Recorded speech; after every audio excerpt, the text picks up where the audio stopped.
Actually ఈ trailer release function చాలా పెద్ద ఫంక్షన్గా ముందు ఆలోచించాం. కానీ 9వ తారీఖున ఈ సినిమా రిలీజ్ చేయాలని నిర్ణయించబడింది. ఫస్ట్ టైం అఫీషియల్గా నేను ఈ సినిమా 9వ తారీఖు రిలీజు అని చెప్తున్నాను. యాక్చువల్గా 2వ తారీఖు రిలీజు, అంతకుముందు రిలీజు అనుకున్నాం. కానీ మనకి తెలుసు కదా, డిమానిటైజేషన్, బ్యాంకుల ముందు నుంచోవడం, ఏటీఎంల ముందు నుంచోవడం, వీటిల్లో ప్రజలు సినిమాకి వస్తారా లేదని ఒక చిన్న సందేహంతో మేము ఒక చిన్న రీసెర్చ్ చేస్తే 9వ తారీఖు 2 జేబుల నిండా డబ్బులు ఉంటాయి, మన సినిమా చూడడానికి వస్తారని నమ్మకం కలిగి ఇది 9వ తారీఖు రిలీజ్ చేయడానికి నిర్ణయించబడింది. ఈ 9వ తారీఖు రిలీజ్ చేయడానికి ప్రీ రిలీజ్ ప్రజాదీవన ఫంక్షన్ లాగా ఒకటి చేయాలని అనుకుని దాన్ని పెద్దదిగా చేసి అది 4వ తారీఖున ఆ ఫంక్షన్ చేయాలని అనుకున్నప్పుడు ఈ ట్రైలరు అప్పటి వరకు ఈ ట్రైలర్ చూసిన తర్వాత నాకే ప్రోగ్రాంలన్నీ మార్చేశాను. ఈ ట్రైలర్ చూసిన తర్వాత ఎగ్జైట్మెంట్ వచ్చి ఈ ట్రైలర్ ప్రజల్లోకి ముందు వెళ్ళిపోతే బెటరు అని అనిపించి ఈ ట్రైలర్ లాంచ్ ప్రోగ్రామ్ని మామూలుగా నిన్న పొద్దున అనుకుని గబగబా ఇవాళ పెట్టాం అనమాట. యాక్చువల్గా రామ్ చరణ్ ఊళ్ళో ఉంటే దీనికి కూడా రామ్ చరణ్ వచ్చేవాడు. కానీ రామ్ నీకు 4వ తారీఖు చేసే ఒక ఈవెంట్ పెద్దది ఉంది కదా, అందులో నువ్వు మాట్లాడుకున్నావు అని చెబుదు. కానీ మాకు రకుల్ ఉంది కదా, రకుల్ని పెట్టుకుని మేము ట్రైలర్ రిలీజ్ చేసేస్తామని ఫోన్లో చెప్పాను. So Rakul, you are the support for this.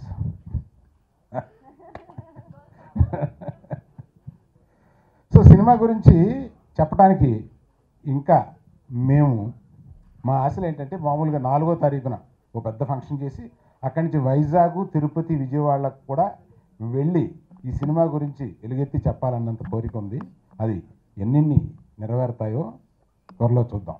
ట్రైలర్ని 9వ తారీఖు రిలీజ్ అనుకున్నాం కాబట్టి ప్రజల్లోకి ఇది పంపించడం బాగుంటుందని చెప్పి అనిపించి ఇది నిన్న అనుకుని ఇవాళ ఎవరెవరున్నారు కనుక్కుంటే రకుల్ ఉంది ఊళ్ళో. ప్లీజ్ రకుల్ వస్తావా, మన ట్రైలర్ రిలీజ్ చేసేద్దామని అడిగి ఈ ట్రైలర్ రిలీజ్ చేశాము. థింక్ రెస్పాన్స్ విల్ బి, అంటే నాకు నిన్న మొన్న రాత్రి చూసిన తర్వాత ఫుల్ ట్రైలర్ తయారు చేసి మా ఎడిటరు, డైరెక్టరు తయారు చేసి నాకు మొన్న రాత్రి చూపించారు. ఒక ఎక్సైట్మెంట్ వచ్చింది.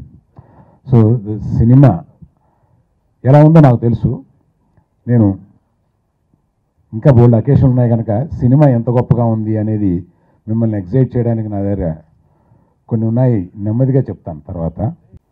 మేజర్ ఈవెంట్స్ ఏంటంటే 4వ తారీఖున మనం ప్రీ రిలీజ్, ప్రజలు ఈ సినిమాని దీవించాలని కోరుతూ ప్రీ రిలీజ్ ఫంక్షన్ ఒకటి పెద్దదిగా చేయబోతున్నాం. దాంట్లో ముఖ్య అతిథులు ఎవరు ఏమిటి అనేది త్వరలో మేము మీకు చెప్తాము. ఆ తర్వాత ఈ సినిమా ప్రీమియర్ ఇంపార్టెంట్ ఏంటంటే ఈ సినిమా ప్రీమియర్ యుఎస్ఏలో జరుగుతుంది. అంటే యూనిట్ అందరూ యుఎస్ఏలో వెళ్ళి ప్రీమియర్ చేస్తారు. That is one of the, అంటే తెలుగు సినిమాలు జనరల్గా చాలా తక్కువగా జరుగుతూ ఉంటాయి. That is one of our excitement. అంటే ఇలా వెళదామని అనగానే మా యూనిట్లో డైరెక్టర్ గారు, ఏంటి సార్ ఓవర్ కాన్ఫిడెంట్గా ఉన్నారు మీరు, అంటే యూనిట్ని తీసుకెళ్ళి యూఎస్లోనే ప్రీమియర్ చేసే అంత కాన్ఫిడెంట్గా ఉన్నారేంటి అని అన్నారు. అటువంటి కిక్ ఇచ్చింది సార్ మీ సినిమా చేసిన తర్వాత చూస్తేను అని చెప్పాను.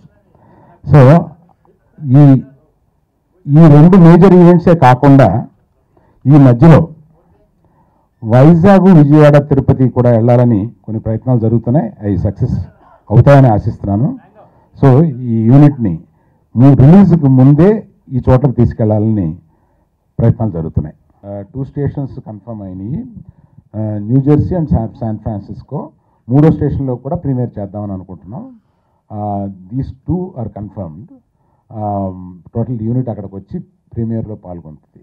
That is what I wanted to share with you. Thanks sir. చాలా ప్రెషర్ బిల్డప్ చేసేసారు ఆల్రెడీ. రకుల్ మాట్లాడుతుంది అని 20 minutes మళ్ళీ ప్లే చేద్దాం ట్రైలర్ లాగా. సో ఫస్ట్లీ నాకు నేను చెప్పాలి అంటే ఈ మూవీ చాలా స్పెషల్ అండి. ఎందుకంటే